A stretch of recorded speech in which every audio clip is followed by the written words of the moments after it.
Bom dia, boa tarde, boa noite, turma! E aí, como estamos? Bom, hoje nós vamos começar uma série de aulas sobre regime jurídico do Ministério Público, legislação do Ministério Público, especificamente para quem vai fazer o concurso do Ministério Público da União. Esse concurso que está aí por sair. Não sei se vocês viram as últimas notícias, né? No início dessa semana nós tivemos uma nova publicação em que se alterou alguns membros da comissão do concurso, sendo que a presidente da comissão foi quem disse, eu também não sei se vocês viram na semana passada, um membro da comissão, que agora é a presidente dessa comissão do concurso do MPU, ela disse que o concurso sairá ou em novembro, ou seja, por agora, temos poucos dias para encerrar o mês de novembro, ou no mais tardar no mês de dezembro. Ou seja, pessoal, já é hora de estar acelerando. Temos que começar aí com tudo, porque de fato o concurso está prestes a sair. E nós sabemos que é um concurso nacional, que vai chamar muita gente, vagas para todo o país, enfim. Vamos com tudo. Como eu disse anteriormente, vai ser uma série de aulas para o Ministério Público da União, mas especificamente para sobre legislação do MPU, porque é um tema muito importante. As pessoas normalmente elas não sabem sequer como estudar legislação do MPU. Eu gosto de chamar a atenção para um ponto sobre essa disciplina. No último concurso do MPU, mais especificamente para o cargo de especialista em direito, analista de direito, né? Essa disciplina, ela foi cobrada inclusive na prova dissertativa, na questão discursiva. Então, para vocês terem uma ideia da relevância, né, dessa disciplina. E nós, o que nós vamos fazer? Nós vamos direto ao ponto.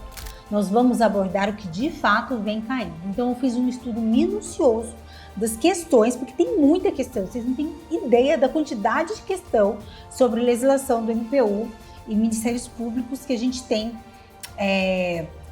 sobre o tema. Então, assim, eu mapeei todas as questões já elaboradas em concursos públicos sobre esse tema.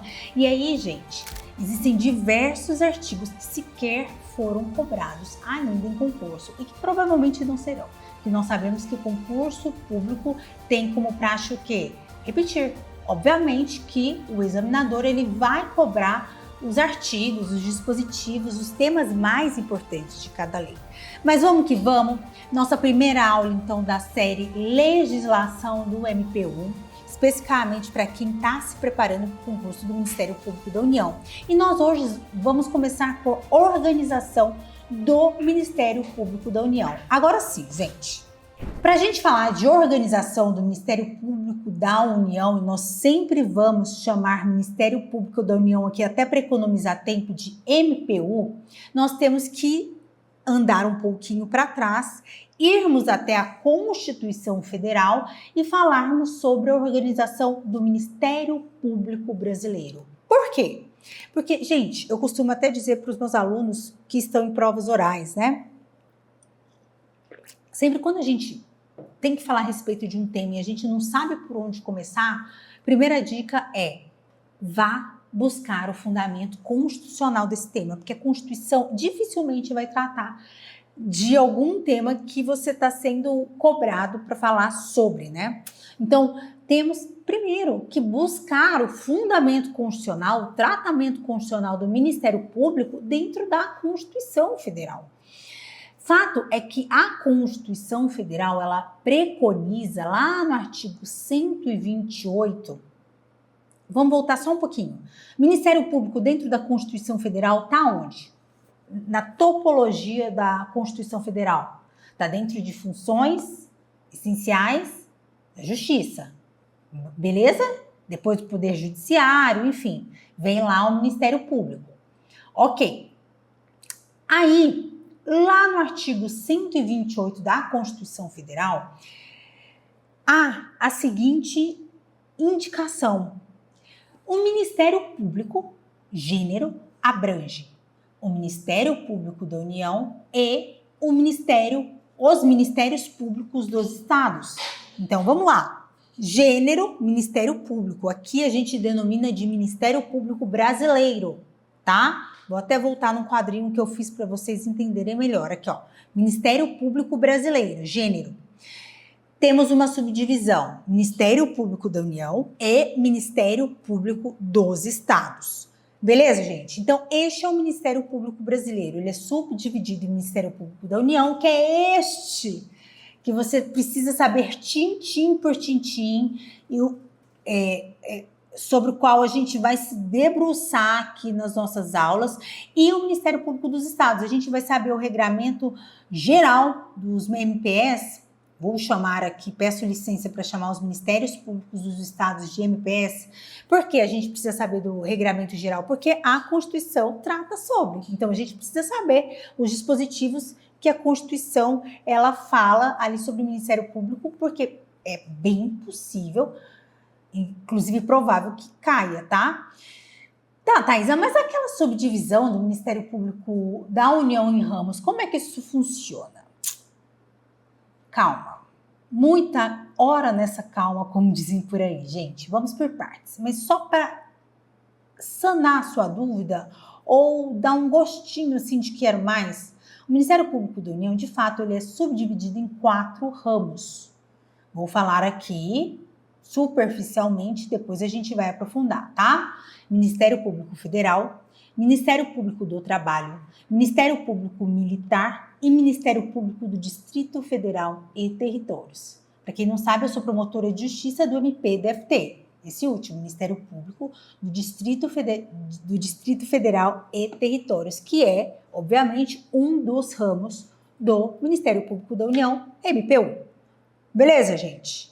Então, vamos um pouquinho à frente, porque nós precisamos traçar distinções importantes entre MPU e MPE, Ministério Público da União e Ministérios Públicos Estaduais. Mas, Thaisa, você pode estar pensando assim, por que existem MPU e MPS? Ministério Público da União e Ministério Público Estadual. E aqui a gente vai fazer uma revisão de direito constitucional. Nós sabemos que a forma de Estado que o Brasil adota é a federativa. Assim, nós temos pessoas jurídicas com capacidade política. O que você está falando, Thaisa? Pelo amor de Deus. Bom, nós sabemos que o Brasil, ele é dividido em a União, estados e municípios. Beleza? Até aqui tá tudo bem? Ok. Cada pessoa jurídica com capacidade política, que é justamente isso, ela possui um ministério público, com exceção dos municípios. Pensa aqui comigo. Poder judiciário. Existe poder judiciário municipal? Não, né? A gente tem o Judiciário da União e dos Estados. É a mesma coisa que acontece com os Ministérios Públicos. A gente tem o Ministério Público da União e o Ministério Público dos Estados. E o fato de a forma federativa de Estado fundamentar a existência desses dois Ministérios Públicos, ela também fundamenta que um Ministério Público, ele não se subordina ao outro. Não há ingerência, subordinação. Cada um com seu cada qual, que seria até o próximo tópico aqui. Há vinculação, subordinação entre MPU e MPS? Não. Por quê? Acabei de falar, né? Por conta da forma de Estado que nós adotamos no Brasil. Então, cada estado da federação possui, assim como o Poder Judiciário, cada estado possui o seu, cada estado possui o seu Ministério Público e a União possui a dela. Deu para entender aqui? Isso daqui é só um fundamento teórico para que vocês entendam que um Ministério Público não se vincula, não se subordina ao outro. Ah, Thaisa, mas os ramos do MPU? Calma, Calabriso, a gente ainda vai chegar lá. Mas também não há subordinação. Depois a gente vai falar melhor, porque eu quero detalhar o MPU com vocês. Beleza? Vamos prosseguir então? Mas só para... Desculpa, eu esqueci um detalhe aqui. Só para exemplificar. Então, em São Paulo, por exemplo, nós temos o Ministério Público do Estado de São Paulo. No Rio de Janeiro, o Ministério Público do Estado do Rio de Janeiro.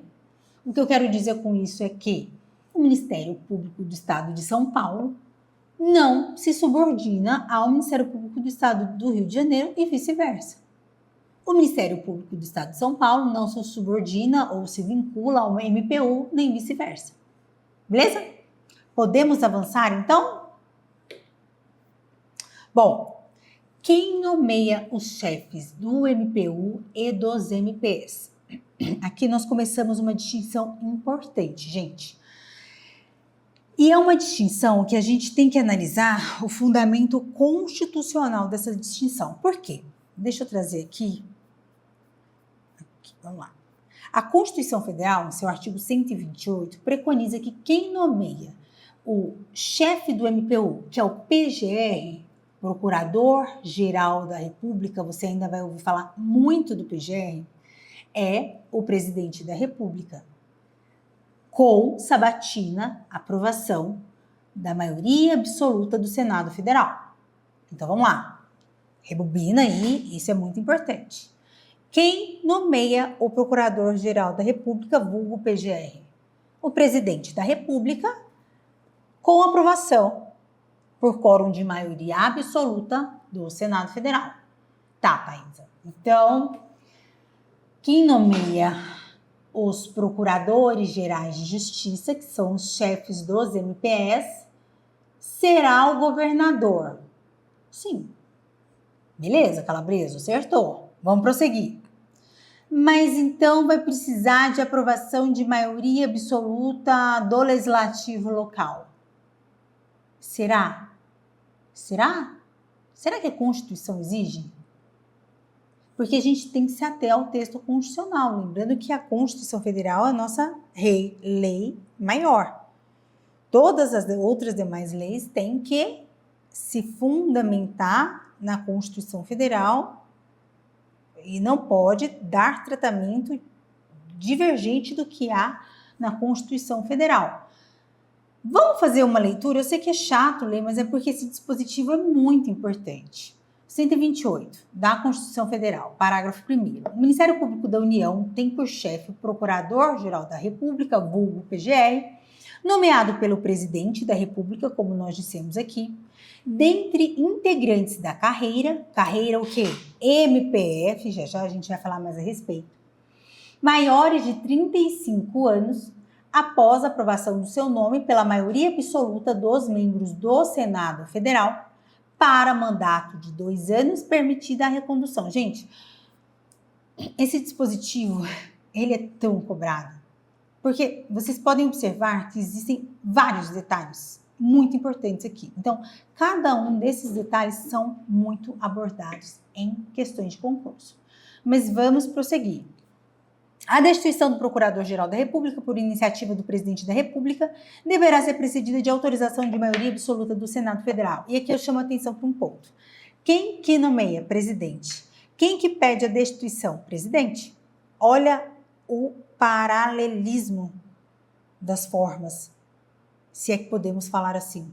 Mas não há um certo paralelismo? Quem nomeia é o presidente. Quem pede a destituição antes do término do mandato é o presidente também. Para que se nomeie, precisa de maioria absoluta, aprovação de maioria absoluta do Senado. Para se destituir, também precisa de autorização de maioria absoluta do Senado. Mais uma vez, o paralelismo. E aí nós prosseguimos. Agora vamos falar do Ministério Público dos Estados, tá?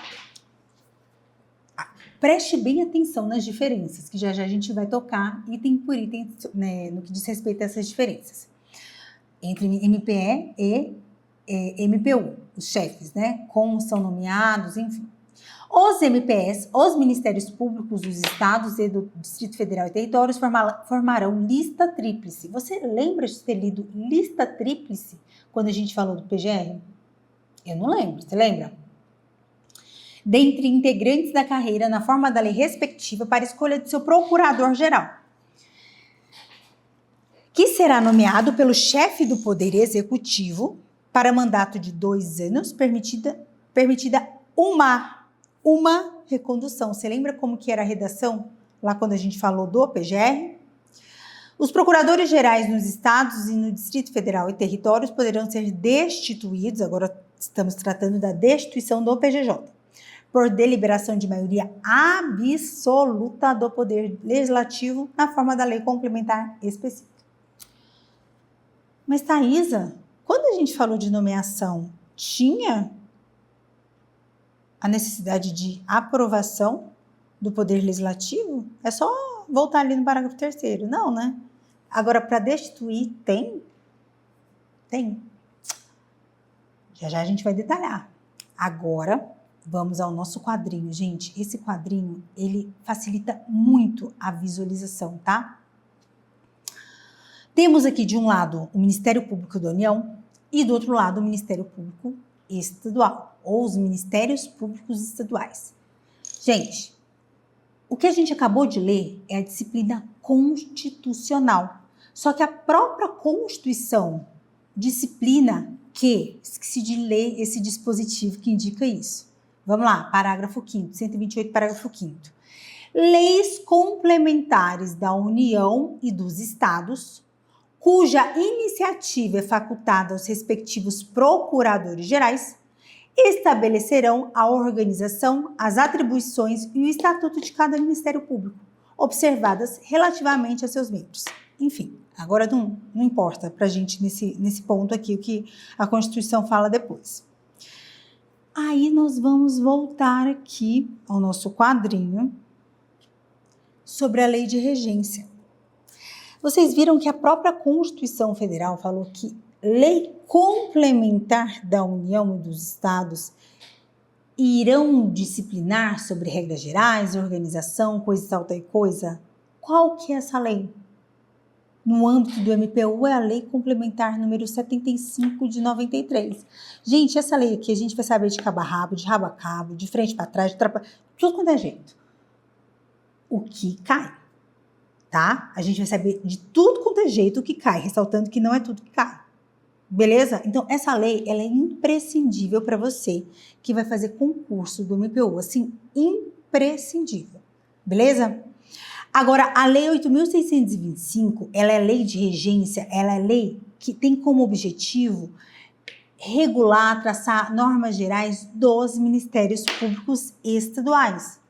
Agora, cabe uma ressalva aqui. Essa lei a gente não vai estudar, só que você tem que saber essa comparação inicial, porque a própria Constituição traz isso. Beleza? A 8.625 a gente não vai estudar. Mas é importante que você saiba que para cada Ministério Público Estadual haverá uma lei específica para regulamentar esse Ministério Público Estadual. Então, lá no MP de São Paulo, tem uma lei específica para regulamentar o MP de São Paulo, só que ela não pode ir contra a Lei 8.625, porque ela que traz as normas gerais dos Ministérios Públicos Estaduais. Tá claro esse ponto? Esse ponto é muito importante, gente. De qualquer forma, ele é muito importante, mas o que a gente vai saber muito, vai se debruçar aqui é sobre a Lei Complementar número 75/93. Beleza? Ok? Prosseguindo então, gente. Já falamos quem é o chefe do MPU e quem é o chefe dos Ministérios Públicos Estaduais, lembrando, obviamente, que cada Ministério Público Estadual tem um chefe. Chefe do MPU, PGR. Chefe do MPE, Procurador-Geral de Justiça. A gente chama de PGJ, tá? Para facilitar. Então, PGR, MPU. PGJ, MPE. E aí, avançando um pouquinho mais, quem escolhe o chefe do MPU? Nós já dissemos aqui, fizemos até a leitura da Constituição. É o presidente da República, não é? Pois bem, há necessidade de aprovação pelo Senado do nome trazido pelo presidente da República? Aqui eu faço uma pergunta para você. A gente já comentou, tá? Tem que lembrar. É necessária a elaboração de lista tríplice para que o presidente da República indique o nome dentro que esteja nessa lista tríplice? Não, gente, não é. O que é lista tríplice? Seguinte, nos ministérios públicos estaduais, assim como no PDFT, enfim, nós, promotores e procuradores, toda a carreira que está na ativa,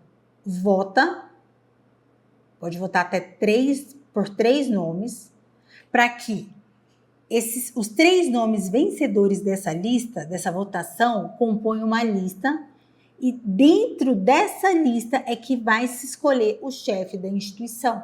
Só que essa regra, ela não consta na Constituição Federal para a escolha do PGR, tão somente para a escolha dos PGJs.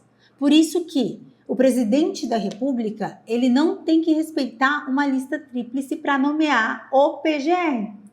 Eu não sei se vocês ficaram sabendo, mas durante o governo do presidente Jair Bolsonaro, o Ministério Público Federal elaborou uma lista tríplice, indicando 3 nomes para que o presidente, até então presidente, escolhesse o PGR dessa lista tríplice.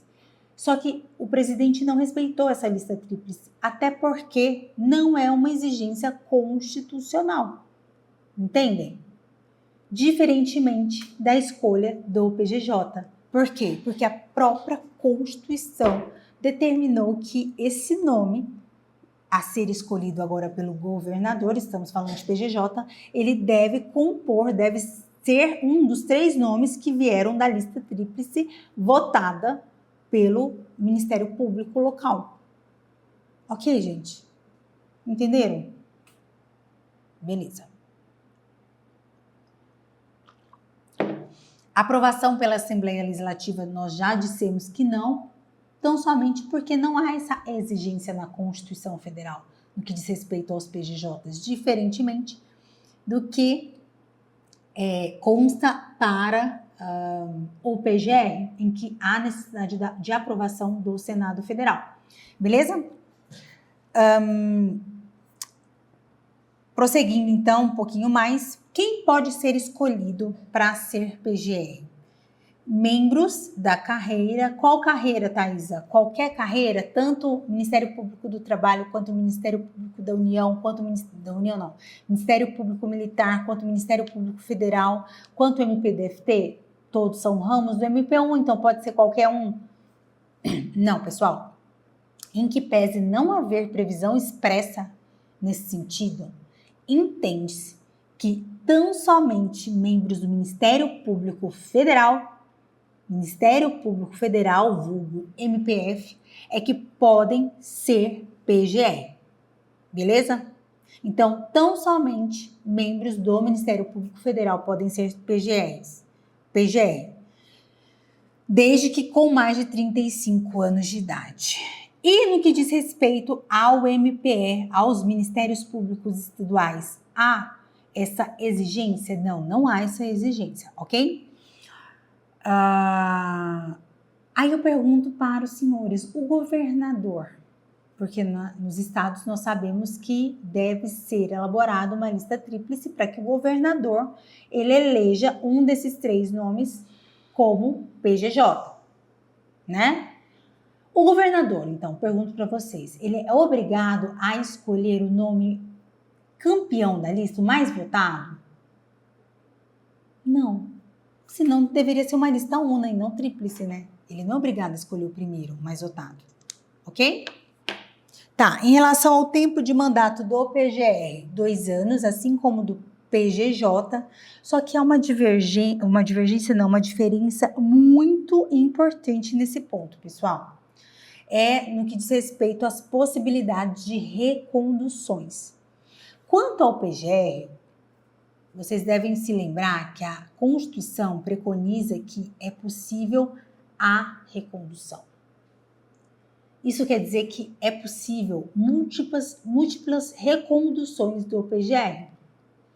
Por outro lado, no que diz respeito aos PGJs, a Constituição, um texto constitucional, preconiza que é possível uma recondução.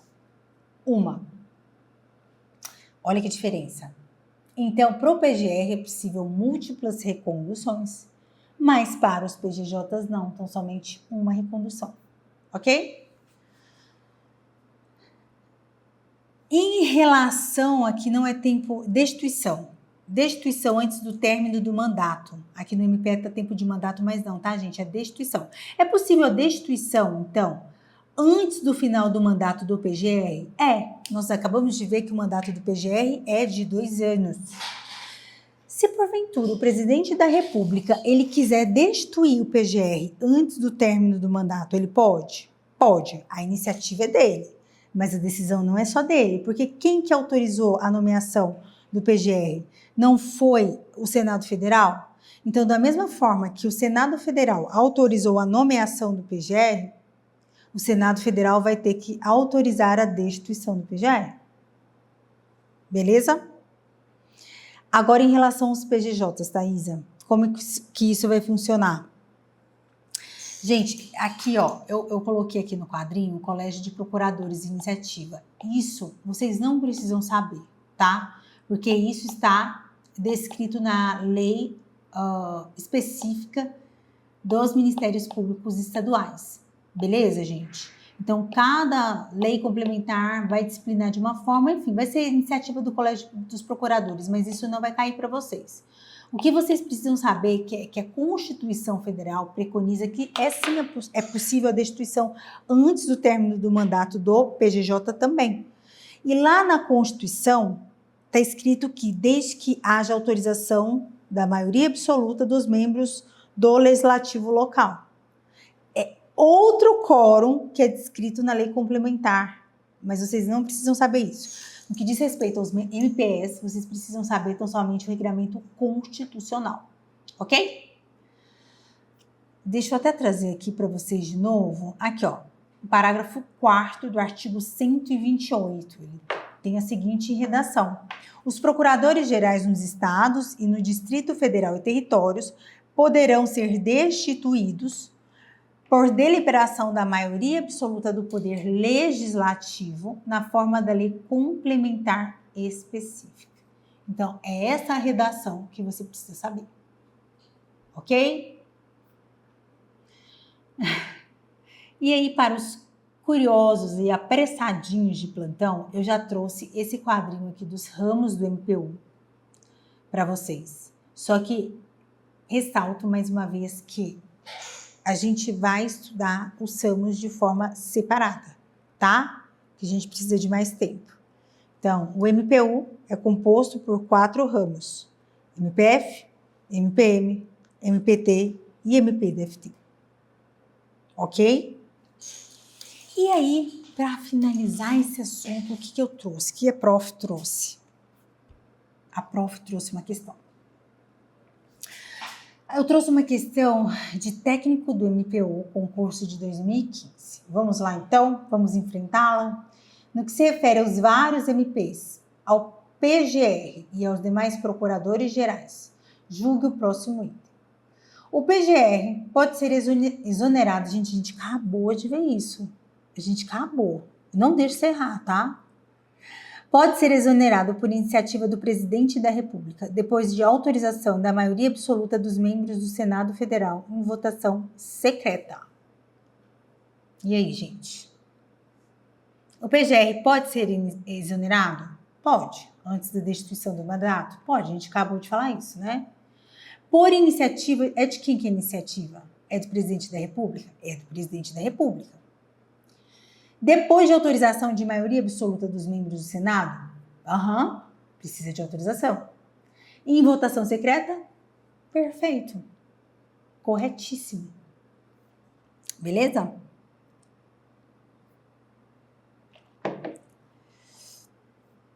Gente, para vocês verem como as questões se repetem. Essa mesma questão, praticamente com a mesma redação. Vamos ler aqui.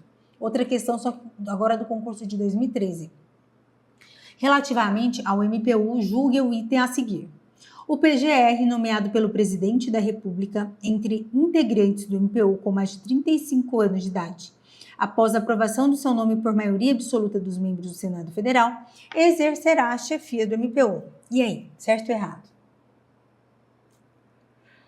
A gente acabou de ver, né, pessoal? Desculpem aqui. É nomeado pelo presidente da República? É. Integrantes do MPU, gente, aqui se você não prestasse um pouquinho mais de atenção, você iria cair nesse pega. Qualquer integrante do MPU pode ser PGE? Não, né? Não é só dos membros do MPF? Não é? Membro do MPT não pode, membro do MPM não pode e MPDFT também não pode. Só os membros do MPF. Então, é aqui que está o peguinha. Porque, de fato, é com mais de 35 anos de idade e, de fato, é após a aprovação do seu nome por maioria absoluta dos membros do Senado Federal. Mas só membros do MPF podem ser PGE. Então, a assertiva é falsa. E aqui nós encerramos essa aula, nós vamos fazer pequenos blocos de aula para tratarmos especificamente dos temas que vão cair sobre legislação do MPU para você. Na próxima aula, nós vamos tratar sobre princípios institucionais do Ministério Público, ok? Até a próxima, pessoal!